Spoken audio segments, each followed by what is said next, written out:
Welcome to the 11 Warriors show for Friday, November 8th, 2024.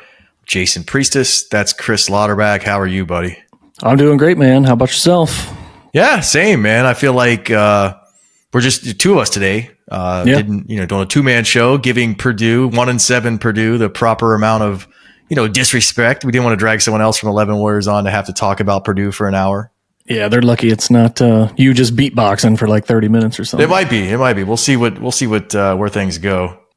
Got a huge show today. The first college football playoff rankings of the season are out. Ohio State has a big opportunity facing a bad Purdue team. Indiana lines up to club Michigan, and man, won't we all be watching that one? And what's your price to never question a referee's call for an entire season? Brains already spinning there. That's a tricky one. We'll get to that in a little bit.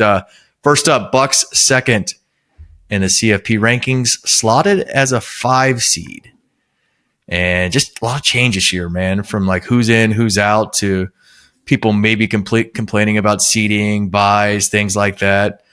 I still contend the heat from an expanded field is way less than it is from a smaller field. And we use the example all the time of like the 69 team in the hoops tournament. It's like, just win another game, dude. Shut up. Yeah. Whereas the 5th team in the old CFP model, you're like, yeah, you kind of got ticked, man. Sorry about that. But some love for the Big Ten in this one. Oregon at 1, Ohio State 2, Penn State and Indiana also in the top 8. But Bucks are going to be stuck in that 5 spot for a little bit at least, right? Yeah, probably so. I mean, obviously you're going to have to win the Big Ten based on how the rules are set up today. But I mean, as much as, I don't necessarily love how that is set up in this particular bracket, if it finished like it did, the 5 spot's not a terrible place to be. No, the projected bracket has Ohio State playing Boise State, hosting them in the shoe. That'd be fun.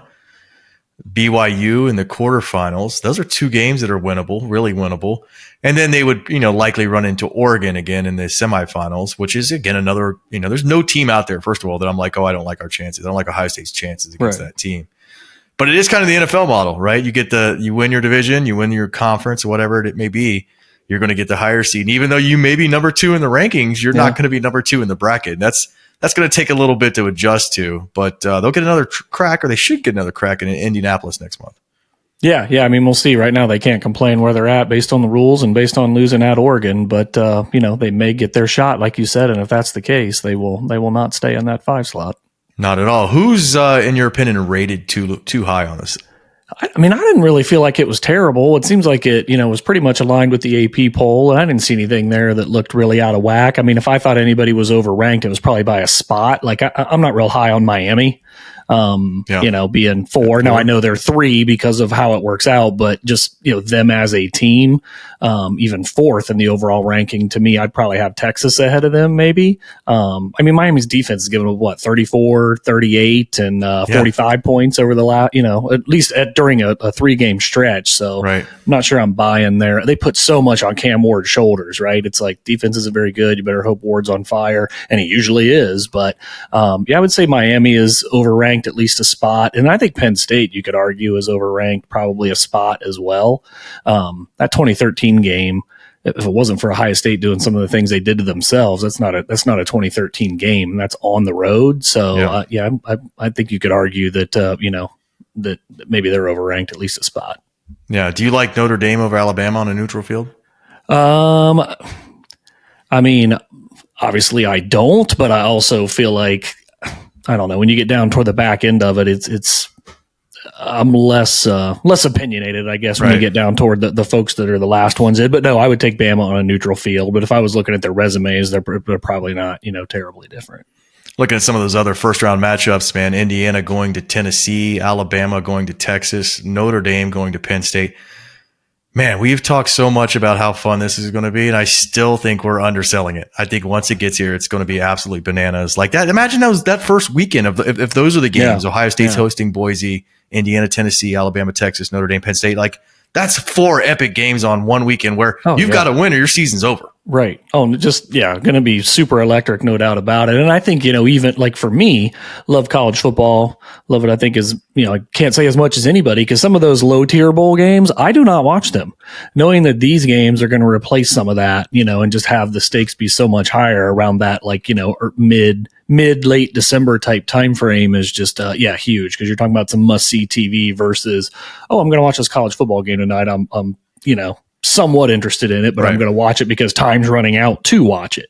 Yeah, and those games are background music, background noise at best. Right. You may look up when the announcer gets loud. You're like, oh, is there a cool play I need to watch? But otherwise, I mean, unless you're like a totally degenerate gambler and you have money on every bowl game, probably not going to be tuning into. Well, that's part of why people gamble is to make them watch it, right? Like I think that's part of the reason why the NFL is so big. Like, yeah, the NFL, people love the NFL, but they really love it because they have money on the line every weekend.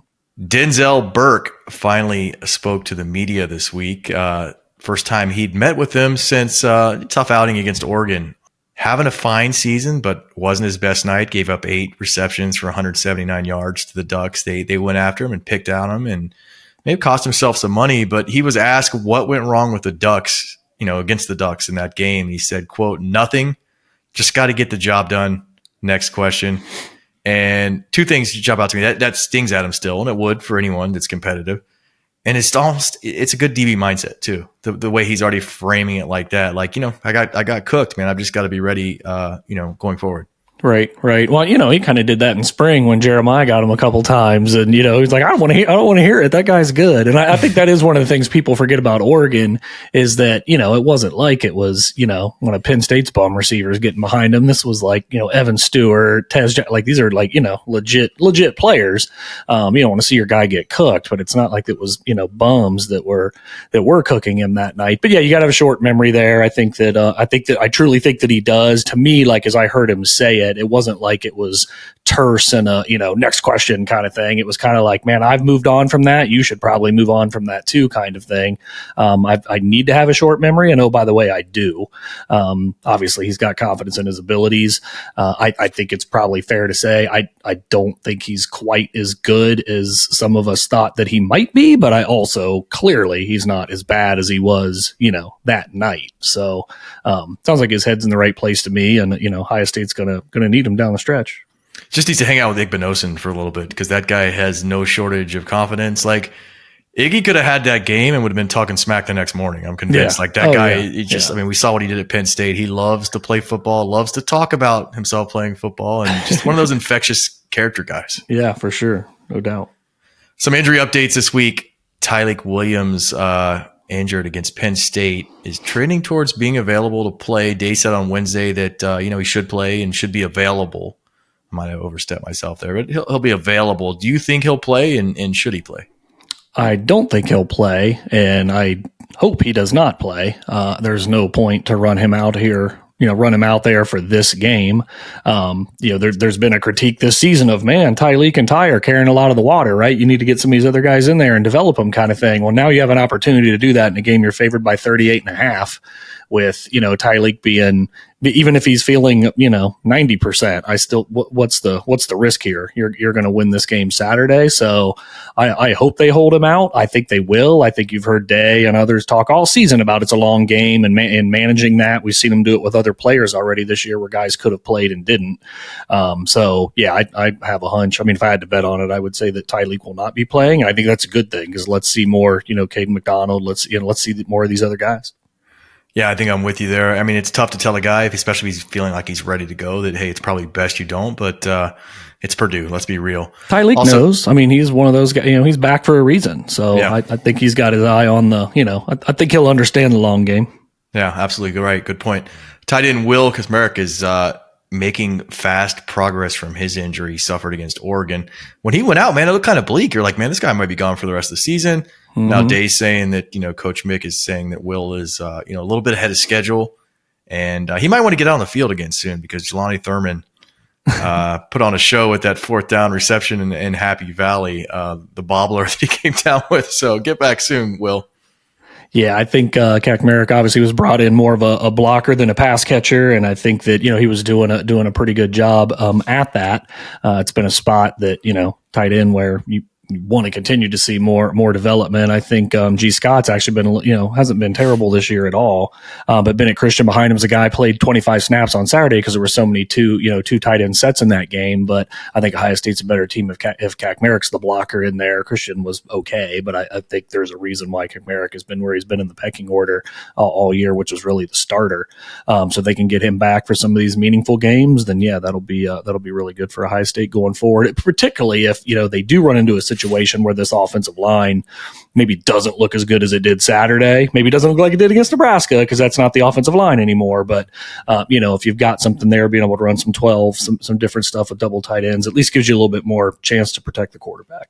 Yeah, and getting into what they want to do and what they try to do at Penn State and moving forward with that, he's a tremendous boon on that front. Yeah. Purdue invades the Shoe tomorrow. The game is a noon kick on Fox.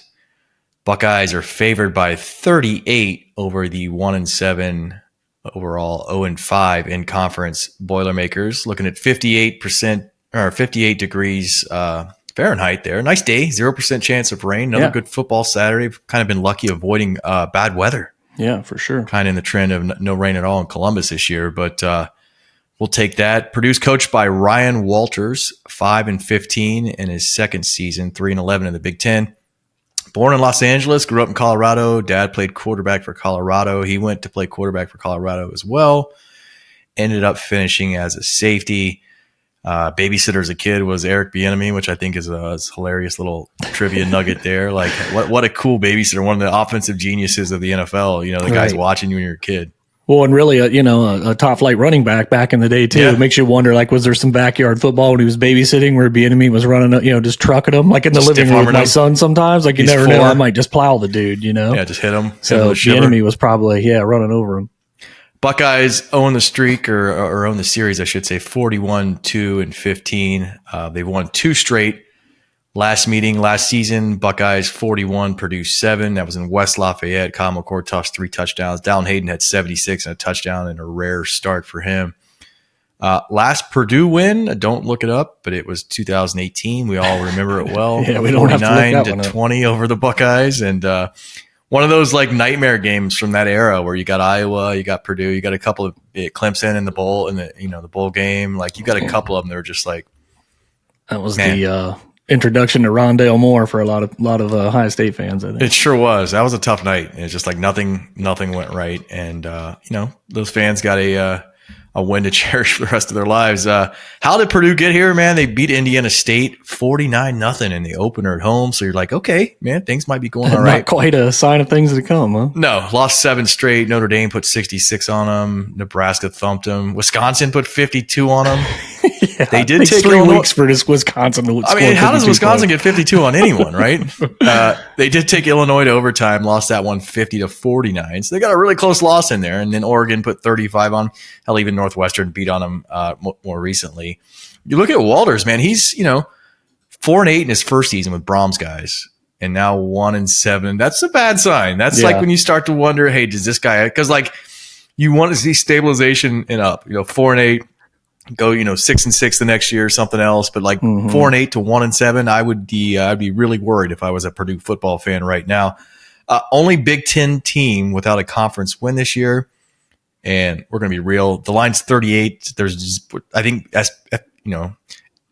SP Plus had a 100% win probability for Ohio State. Like, I don't know if I've ever seen 100% or how rare those are, but Purdue's 100% going to lose Saturday at the Shoe. Let's talk about what the Buckeyes can do when Purdue has the ball and what they're going to do when they have the ball. Offensively, a pretty lousy offense, but sounds like they can run a little bit.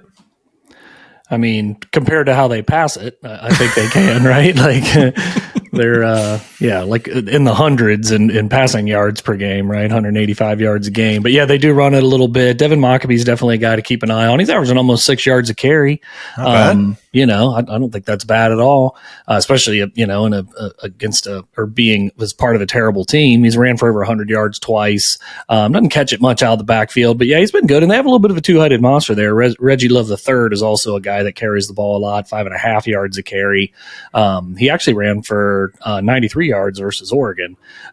He won't catch any passes, but yeah, between those two guys, I mean, you could do worse at tailback in the Big Ten than Maccabee and Love, but we'll see what kind of attack they can muster on Saturday. But those guys you gotta give some respect to. Yeah, saying their run game is like better compared to their pass game is like saying the Titanic's a better submarine than an ocean liner, I guess, at some point, right? Exactly. But credit to Maccabee. I mean, for any team to give up 100 yards on the ground to a Purdue running back, it's like, what are you doing in the first place? Because they're probably throwing from mid-second quarter on against most teams, trying to get back into it. And right. Maybe he's got a lot of his yards late in the game when it's like, okay, this is out of reach. But they're just running clock, trying to get out of there, not give up any more points. That's right. No one get hurt. Quarterback Hudson Card will be back for the second leg of his return. He missed, mid-October in concussion protocol, missed the Illinois and Oregon contest there, but did throw for 267 and a touchdown last week against Northwestern. Going to have a little tougher time throwing against this Ohio State defense. Yeah, I think so. I do think he looked a lot better last week than he has looked overall. If you watch much Purdue, I can't say I've watched a ton, but I did watch that Oregon game when he didn't play. And the lot, I assume Card in the other games was running for his life at a similar rate. So, he's gonna, he's got some decent mobility back there. It's a guy that Ohio State's probably gonna flush out of the pocket, and we'll see what he can do on the run. But yeah, last week they lost 26-20 in overtime, something like that. But yeah, he threw for 267 and looked a lot better. Had a touchdown. I know Walters was after that game and said, yeah, let's just make sure we're clear that Hudson's definitely the starter, because the backup had played in the two previous games and actually had some success, but they felt good enough about how Card performed last week to say that he's definitely the dude, at least going forward. Yeah, we'll have to see how much he plays and how much his backup gets in, if that even happens at all. Purdue wide receivers are ass, is what the show sheet says. I wonder who put that in there. Leading wide receiver Jamal Edrine has 15 catches for 215 yards for the entire season. That's like some Ohio State 2011 numbers right there. Don't come across that too often. Max Clare, the tight end, is functional, it looks like.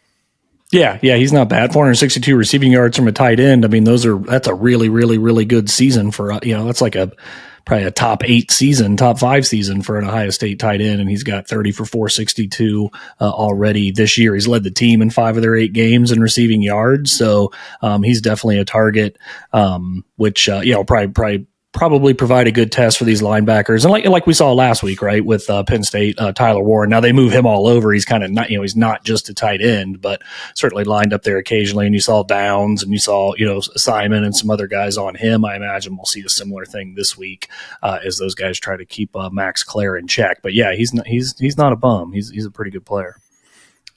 Good tight ends 2 weeks in a row, and Caleb Downs and crew should be up for the challenge. Getting into what Ohio State wants to do when they have the ball. Before we do that, though, I mean, I'm looking at Purdue's defensive depth chart, and they've got some good young players. Mm-hmm. Will Helt's a defensive end. He's got 5 sacks, a fumble recovery. He's a sophomore.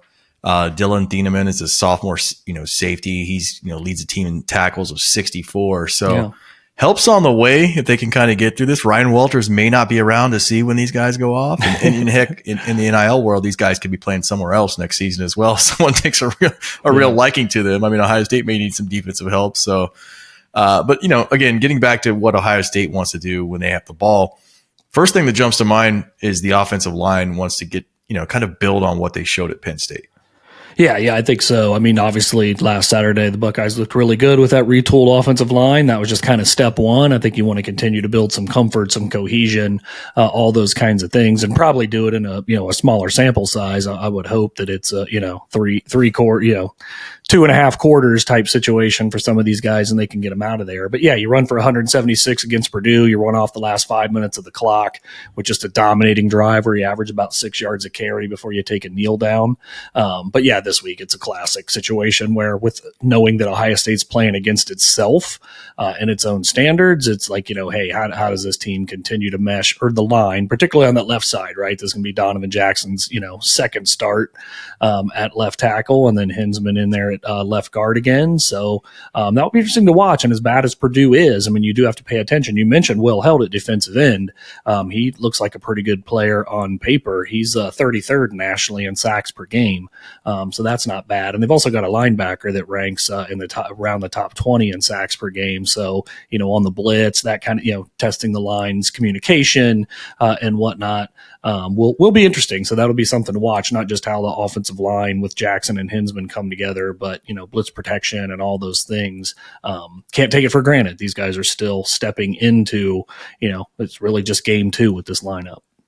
Yeah, another week where we're looking at stats from another team and like, why can't Ohio State have sack numbers like that? That would be really cool. Judkins, Henderson, opportunity to eat this week, man. Boilers giving up over 200 yards rushing per game.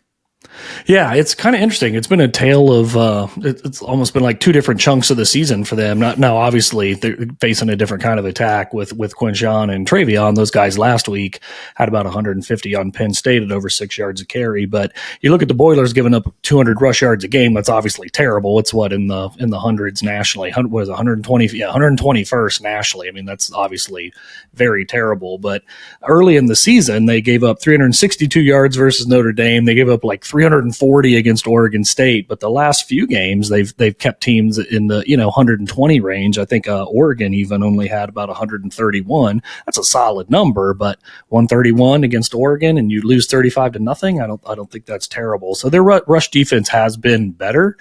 So probably give the offensive line a little bit better test than what it looks like on paper. I'll be interested to see how that rolls out on Saturday. Speaking of those guys, how good is Quinshon been for this team? Man, it's crazy. I mean, I remember, sitting here, beginning of the year, early part of the year saying, man, I think Quinshon's really good, but I want TreVeyon to get more carries. And TreVeyon still is trailing Judkins in carries by over 20, I think, on the season. But gosh, I mean, he runs so hard. What I like about him, it's not even so much, because he's averaging about a half a yard less per carry than TreVeyon is, but the attitude when he runs, I feel like is just very infectious. Trey runs hard. It's not taking away from him, but I feel like you can almost just feel like the attitude pouring out of him that he's going to try to run you over and hurt you. And it just feels like there are times when that spills over into the whole offense and, kind of reformats the whole team's attitude. We knew it was an amazing pickup when it happened, but I have no problem saying he's been better than I thought because, you looked at his freshman numbers, you're like, holy cow, this is incredible. You look at his sophomore numbers and it's like, well, these aren't really good. And a running back's a product of a lot of things around him, but yards per carry was only like 4.5 his sophomore year. And then you see him come here and he's just, I knew he was more between the tackles guy, but his effectiveness as a receiver and even outside the tackles is just, it hasn't like shocked me, but it's just been really awesome to watch. And it's cool how it's kind of worked out. Like a lot of people thought it would. It's going to give Trey spells to catch his breath. Yeah. And as a result, he's running way harder. He's dropped the block he had at Penn State, just destroyed a guy on the fumble that Howard had. Like, he's been really good too. And it seems like everyone kind of said, this is what's going to happen. They're going to spell each other, they're going to push each other. And it's exactly what's happened. It's so fun to see it work out in that regard. Speaking of Howard, looking for a turnover free game, made a lot of clutch plays at Penn State, but, had the pick 6 early. Speaking of that pick 6, how worried were you right at the pick 6 and it's 10-0 and you're like, oh no. I mean, at that point, I really was. I mean, I don't know. I wasn't that worried at that point. You obviously don't want to get behind 10-0, but, even if you were worried, it didn't last long because as soon as they got the ball back, they went right down and scored and got the Emeka Ibuka touchdown catch for 25 yards or whatever it was. And it's like, okay, here we go. Now they can settle in, but it wasn't great. You don't want to fall behind 10-0 on the road, but that early, it did not feel like it was, it didn't feel like the game was over. That's for sure. And that's been a theme of this team, I think, all year long is when they've needed a drive. They've gotten the drive. I mean, they got it at the end of Oregon, just ran out of the clock. They got it when they needed it in Nebraska. They've got it several times against Penn State, whether it was answering early or getting a late one. But back to Will, he had an interception, had a fumble for a touchback, which is one of the crazier plays you'll see and still contend that's one of the worst rules in football. But I would probably think different if it happened to Penn State. I'm like, that's outstanding rule. That's keep that on the books.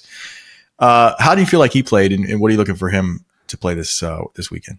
Yeah, well, obviously in the game last week, he had some moments there that weren't good, but when you needed him most, like you said, the dude was there. Just got to figure out a way to overcome making one just crazy mistake each game. He's got an interception in like 5 of the last 6 games, I think, and obviously you just talked about the fumble down by the like in the end zone, basically, like that just can't happen. So he's and they keep saying it, but it's like we got to keep tightening it up. We got to keep tightening it up, and that hasn't happened. Not luckily so far, because he's good and the rest of the team's good. They've been able to overcome that, but at some point you hope you're not playing with fire there. But I'm still, I think, we were talking about it in Slack today, me, you, and Kyle and some others. I mean, I still think he is a national championship caliber quarterback. You look at the last couple natties Ohio State has won. They've done it with quarterbacks that I think you could argue are not as good as Will Howard. So I'm still bullish on Howard. I'm hoping he can get rid of some of this craziness, but man, his grittiness, his toughness, his ability to execute when you really need it most. I mean, those are definitely traits you can't take for granted. He's a great quarterback. Like, I agree with you on national championship quarterback. He's still got some of that, I say this affectionately because I do think he's great, but some of that Dumb and Dumber in him where it's like, yeah, what'd you do? And then like 2 plays later, you're like, you completely redeemed yourself, Craig Krenzel had some of that in him too. You're like, Craig, what are you doing? And then like a couple of plays later, it's a bomb to Judkins to win the game at Purdue. And you're like, all right, Craig. So it may just be one of those rides, and those are fun rides. And speaking of the passing game, Jeremiah Smith's looking to get back into the end zone. Season low 55 against Penn State, still led the team in receiving. Did manage to break Chris Carter's freshman record for receiving yards. He's at 678 now. Carter at 648. He's got time to pad that. But the first time this season he didn't score a touchdown was against Penn State. Yeah, pretty wild. I mean, the thing you read that was funniest to me is that he had his season low in receiving yards, but he still led the team. And that was with, missing that deep ball where he'd said that he thought the ball was going to Carnell Tate, and maybe that's why he stopped running or whatever. But I mean, that obviously just can't happen. But still, he still made some, very important catches in that game, a third down conversion for, 18 yards or whatever it was. He had some, he still had some big time plays. I do think, and you heard Day talk about it this week, teams are starting to, scheme a little bit more to try to take him away because he's that good, and they're worried about that already. They're keying on trying to take him, at least contain, those big plays, because, he can score in a flash and it's, a 10-second drive kind of thing. But I do think that Day, the way he talked, and I think just the way last week went, you also got to keep, I don't say you keep him happy, but I do, he's too good. Like, he's got to touch the ball. It's harder in football to get the ball to the receiver. In basketball, it's like, man, we got to get that guy the ball. Well, that's a piece of cake. Have him bring him up the floor and set a ball screen, right? Like, in football, it's a little harder to make that happen when you're talking about a receiver. But yeah, they got to give him the football. I think this week you're going to see a more concerted effort to get him some touches. I wouldn't be surprised if he gets a rush this week on top of being targeted with some quick stuff too, right? Some bubbles and that kind of thing. But I do think, keep in mind, I am expecting that Jeremiah is going to get loose for like a 50-yarder this week because Purdue, as bad as they are, they're kind of cocky on defense. They run bare front a little bit like that. You'll see that some in the game where it's pretty much man and there's nobody deep.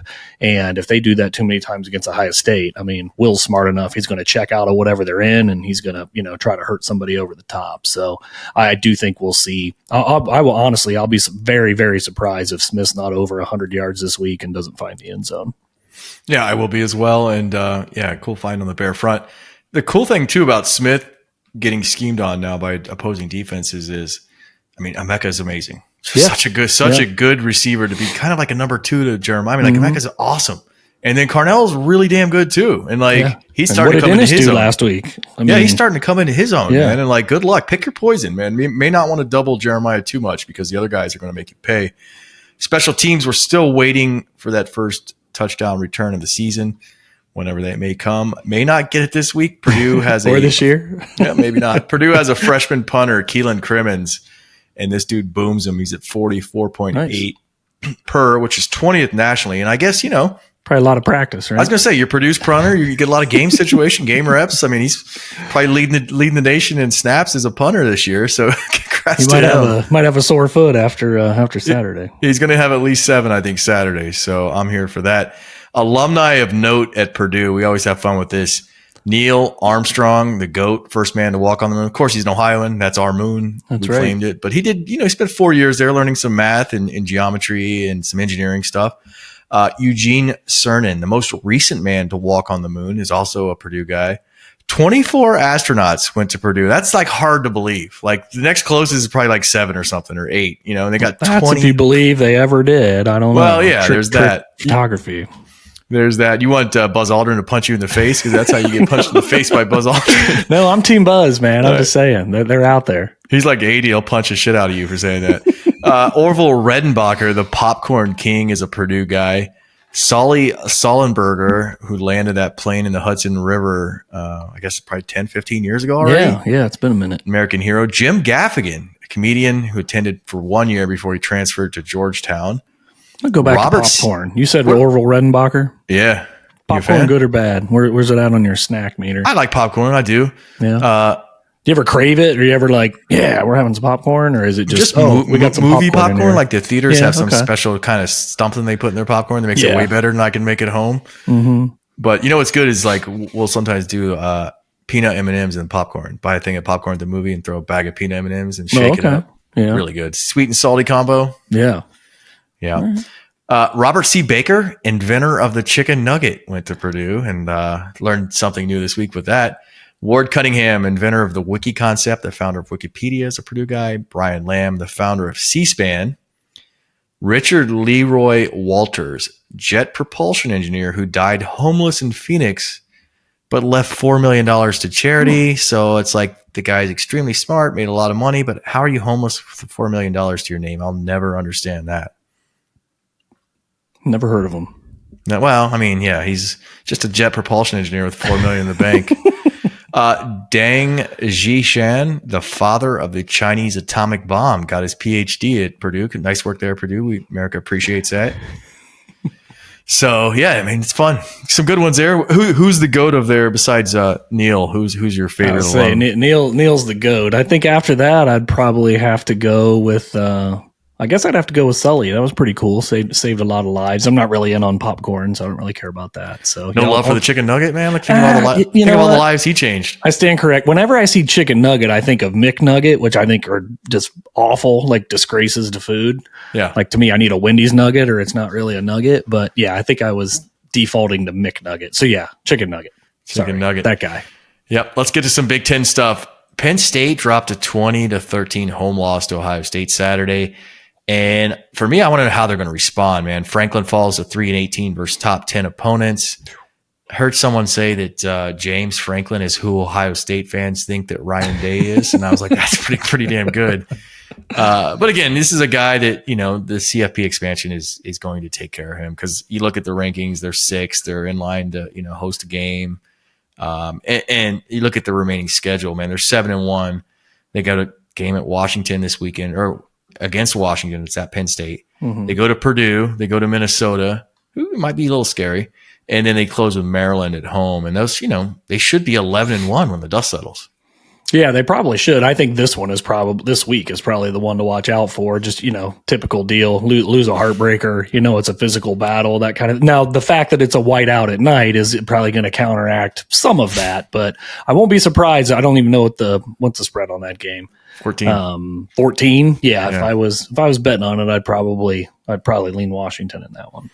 Yeah. Penn State favored by 14 over 5 and for Washington. Huskies got that nation's number 2 pass defense though. And, but they're going to bring it into a whiteout and, welcome to the Big Ten, Washington. What about another game you're looking forward to this weekend in the Big Ten? Ooh, well, Michigan, Indiana's got to be it, right? I mean, Hoosiers 9-0 for the first time, and they're knocking on the door of a 10-win season. Everybody wants Michigan to lose, obviously, and Michigan doesn't lose to Indiana.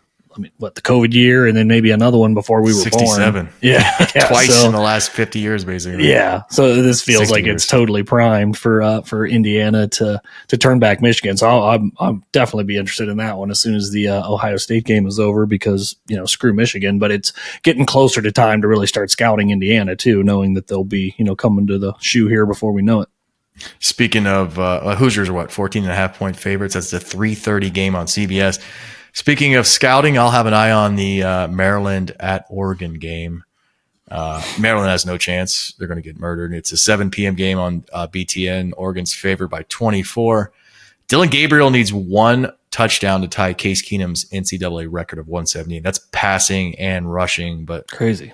I hate these old quarterbacks, man. I do. He's like, Stetson Bennett, he's good. Chris Winkies. I hate these old quarterbacks. I do. They're cheat codes. I don't like playing against them. So have an eye on that game. I hope Maryland can at least keep it close for a little bit, maybe push these guys and tire them out. And, but you think Oregon covers 24? I think they probably do. Oh, yeah, probably so. I mean, there's a lot of ways to get to 24. Yeah. 44-20 is a cover, or 44-19, or 45-20. SEC news, some national news. Greg Sankey, the commissioner of the SEC, sent a memo to league coaches and athletic directors ordering them to stop faking injuries. Ole Miss had one recently that was all over social media, and you're like pointing at the guy and he falls down. We've all seen how hilariously bad. Like, how are these guys so bad at faking injuries? I know. If you're going to do it, be good Yeah. at it. Like, it's the worst fake jobs in the world. Alabama, Tennessee, that game saw some.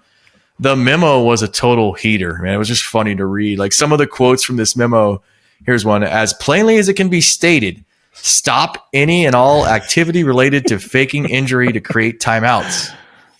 Another one. Your team should be prepared to compete fairly under the rules of the game.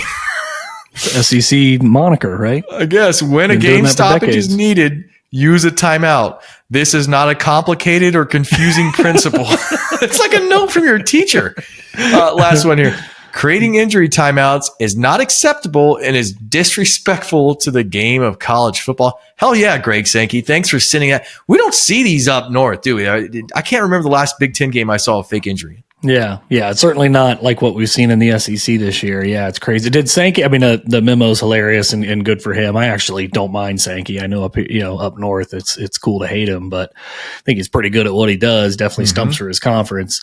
I mean, I could see him being the commissioner of the whole thing at some point, but did he say anything they would do? I mean, were these idle threats? Did it say we're going to do X or Y? Yeah, there's the national director of officiating that looks at this stuff, and there's fines like $50,000 if they find out. But it's like, that's such a hard thing to be like, wow, is it a real injury or not? Because you want to err on the side of caution if you're a coach or administrator, and like a guy could be hurt, But I guess if you're looking at the tape and he's standing there totally fine, and then he just falls to the ground like a chameleon or something falling out of a tree, you're like, well, that's probably a fake injury.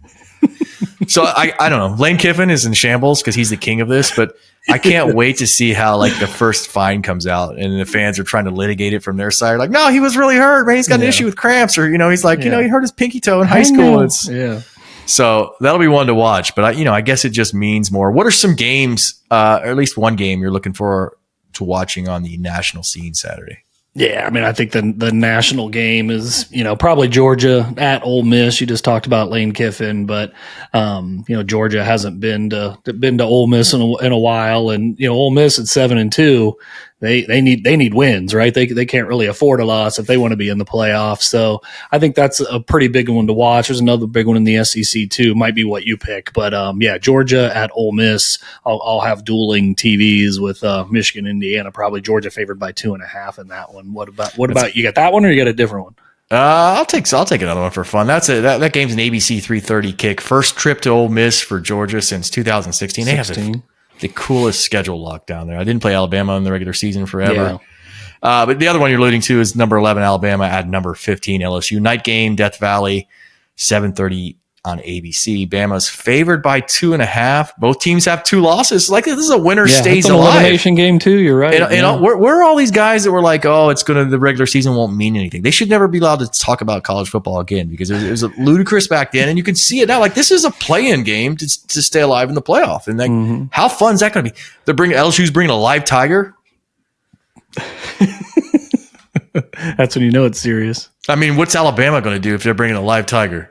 They better show up with an elephant. They got to bring either that or Harvey Updike's corpse. I mean, you got one of the two choices. You got to bring a live war elephant or Updike's corpse. You got to do one, because you might be able to scare a tiger with like a 4-year-old corpse, right? You might. Yeah, you might. Yeah, could poison him. No, I thought maybe a fight to the death at the 50 between a tiger and an elephant, but I got money on the elephant. Cleaning up to do. Yeah, I do too. Stomp him out.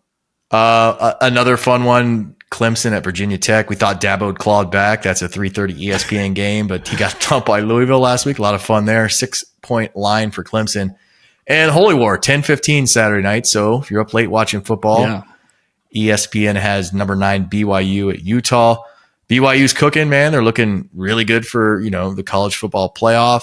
And Utah's had a really, really rough season, but it's a Holy War. Anything can happen.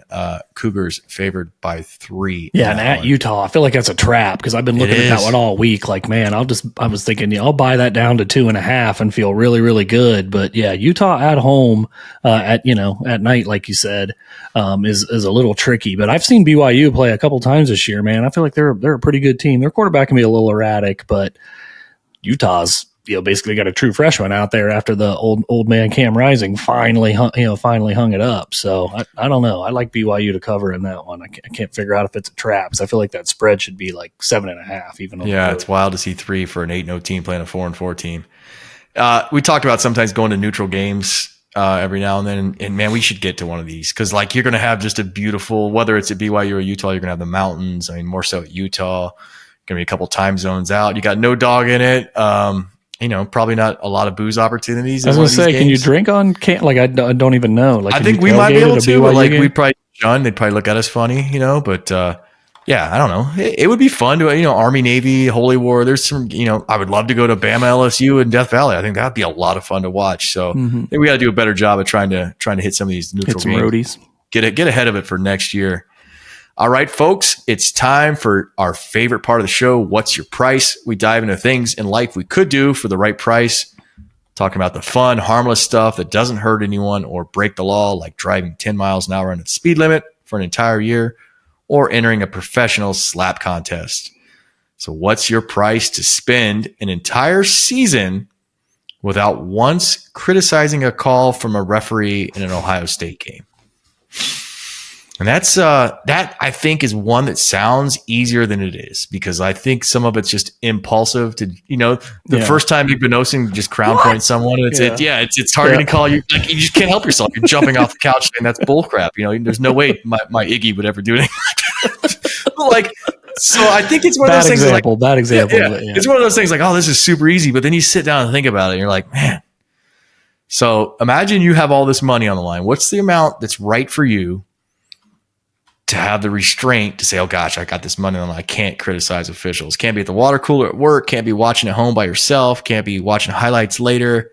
Can't criticize officials for an entire season. Officials from calls in Ohio State games. Right. I feel like I honestly don't even get that worked up during games, but like you said, there's just that reaction when you see like a obviously terrible call, like that's old, like as it's happening, like you don't even think about it. You're just like, I see holding, my brain calls out that that's a missed holding call, right? Yeah. I don't know how you, I don't know how you govern it. So I mean, I think really it's like, what is your price to have your entire mouth double duct taped for 3.5 hours every Saturday? Because I mean, you will blurt something out. It's impossible not to. Is there an amount that's so big that your brain would be wired to stop it, or you think it's just going to happen regardless? Like no matter, like $1 million on the line, you're still not. Oh crap, man! I blew it in game 2. Yeah, $1 million. Yeah, I think I'd probably. I would like kind of be watching the game in a glaze. Like you just would have to get into a different Zen kind of mode where you've talked yourself into you don't even care what the outcome is, right? Like, great call. just flip it, because there's a lot of money on the line. I literally think I couldn't. If you're being honest with yourself, most fans, again, I probably jump off the couch, jump out of my chair here where I watch the games once a season maybe, I just don't. I'm into it. I'm just 50 and I don't get super crazy when I'm watching them. Or think of it this way: what if you have all this money? Happens. Say it's a big pool of money. Say it's $10,000, $50,000, something like that, and you're made it through the whole season, and that Clemson bowl game happens, and you're so mad. You're like, I don't even want that money. Some of that will happen too, right? Yeah, it could. I need to scream. Hopefully, in the moment, you'd be like, "Well, I can't change the call from my couch. I mean, I can." Or Burke's interception that wasn't at Michigan last year. I mean, there's those things happen. Like that was definitely one jumping out of this chair. Like, what are they watching? Yeah. And then at that point, you've realized you've lost it, and probably you're 5 times as mad all of a sudden. So, your family might take some grumpy brunt from you for a little bit. So the price has got to be, I think, decent. But man, I think I can do it for $1,000. I think I can do it for $1,000. Not criticize the refs for a whole year. Yeah. Are you like? I'm not even kidding. Like, would you have to duct tape your mouth to do it? Like, because you just blurt something out? That's it. It's over, right? Like, it's terrible. Like, again, we're going back to that thing where in my head it sounds easy, but like I'm sure I would have some impulsive dumbassery that would like ruin it for me. That's why it needs to be a low amount. Like, I'm not saying $1,000 is low, but it's not like 50 or. I'm saying 1,000 is not going to make you cognizant enough in the moment. That's a good point. Especially over. I mean, you got to think about this is from September to January. But I can be mad at refs at other games, so I'll just take it out there. Be watching a game later that night, like in Hawaii, and like, that's a terrible call. But you won't care emotionally that much unless it's a call that gives Michigan a win. Yeah. So you won't be as worked up. I mean, the incompetence of officials is frustrating all the time, but obviously it ratchets up about 20x when it's your team getting screwed. I mean, you also got to like not saying 11 words slack when everyone's complaining about a call or talking, dissecting your call and like all that, I feel like a referee has to sit next to you when you're watching the game and they judge if you have, like, they could make a bad call on you. Like that, I really wasn't criticizing. I was just expressing myself. So you think you need more? You need a lot of money? Would you need I think you need more than 1,000 or you're not even going to be conscious of it. Because again, $1,000 is a lot of money, but not from September to January. It's not. Yeah. If you play 15 games, you're talking, nothing per week. Were you at not enough risk there. 5K, 10K? Yeah, probably closer to that. Yeah. Well, like, what's a nice vacation run? That's probably, give me 5K for a real depends nice on how many freeloaders you got on the payroll. How many dependents join you on the trip? For dependents, that's what I meant. I think 5's a good number. I still think I could do it for 1,000 because I don't know. But again, it's me saying that now. And I know as soon as I say it, like 3 games in, I'll be like, that's ridiculous. And like, there goes your money. And it's like, I won't even know I did it. So I think it's just those big games. Like I said, September to January, which is true, but really there's, 4 matchup games a year. Now with the playoff could be more. It's a good point. So, cause a bad call early in Purdue, I can bite my tongue because it's like, okay, this is that's still going to be a, Yeah. So yeah, it's really probably 4-5 games tops where you've got to get through that. That's a good way of framing it. All right, I'm gonna go to 5K. That's where my final answer. I need 5K to spend an entire season without criticizing a call from a referee in an Ohio State game. Would you have to up the stakes if you did criticize? Not only did you lose that money, but you had to pay an equal amount back? Yeah. Do you think in the moment you'd be able to think about it enough to? That adds to it. Or what if you get 5,000 and you lose 2,500 for every call that you criticize? And then you're down like 4 games in the season, right? Like Oregon game, you're out in one night. You're like, man. I still think even matchup games, it's probably 5,000. It's like, you do like to criticize the official. Yeah, but for 5,000, I could lay off, and I think you're right. You need the amount to be high enough so you're aware of it. Yeah. Because if it's like $50 or something, you're gonna be like, I don't need $50. I want to yell at this referee. Right. I'm gonna lose that on this game because of that call. That's right. So, that's a good one, man. We'll get into some spicy ones in the future too.